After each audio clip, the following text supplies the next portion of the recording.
Hi, welcome to Main Street Macro. I'm Neela Richardson. This time of year is usually a time of new beginnings, but we're going to see that there are some economic themes from this year that will carry over into next year.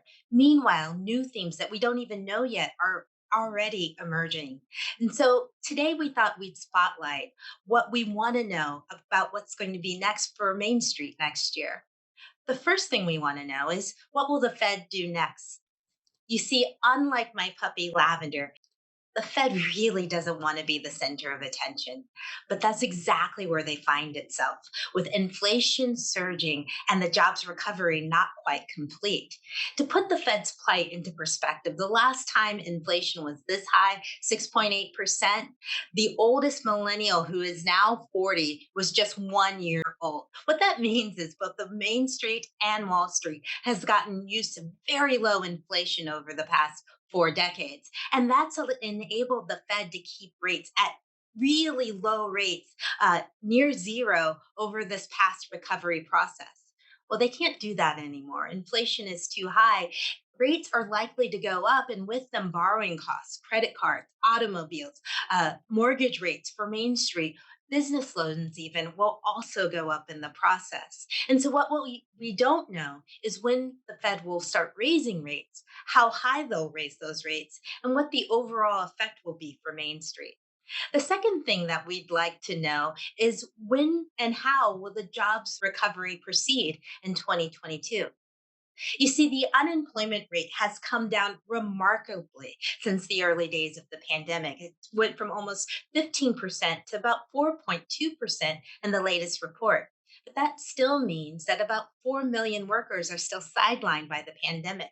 Meanwhile, demand for workers from companies has come roaring back.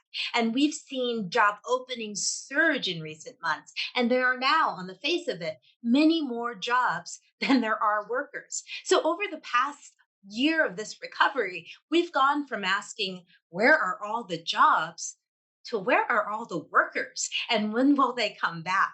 That's the thing we'd like to know. And then the final thing that's really important to know as we head into 2022 is, will companies prioritize pay equity? What we've seen over the past pandemic is that it has been incredibly uneven.